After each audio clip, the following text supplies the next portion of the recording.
Direi che mancano i soldi da un bel po' della legge speciale, mancano i soldi alle istituzioni, mancano i soldi ai comuni, mancano i soldi alle province e alle regioni. Basterebbe pensare che la regione del Veneto, passata da un bilancio con cifra disponibile libera nel 2010 di mezzo miliardo di euro, e oggi fa un bilancio con una cifra disponibile di 50 milioni di euro. Se nelle casse di Cafarsetti mancano all'appello parecchi fondi statali, il Comune di Venezia è senz'altro in buona compagnia. È un malessere non solo per motivi economici, quello degli enti locali, in cui secondo Zaia si possono inquadrare anche quelle manifestazioni che ricordano criticamente l'annessione del Veneto al Regno d'Italia, il plebiscito celebrato esattamente 150 anni fa, come è avvenuto a Cittadella, dove i gonfaloni sono stati listati a lutto. Penso che in questo momento quel listare a lutto non sia solo ricordare il plebiscito che in maniera ignobile, anche tutta discutibile, si è celebrato, ma è quel listare a lutto che hanno fatto i sindaci rappresenta anche un'altra cosa importante, che noi non condividiamo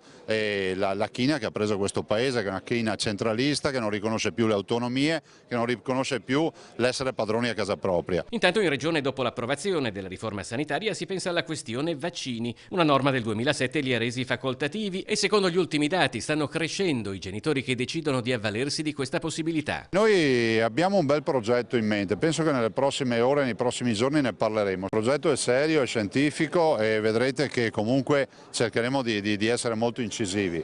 Non escludo nessun fronte rispetto al tema dei vaccini, però voglio presentare l'operazione in maniera assolutamente serena e soprattutto approfondita.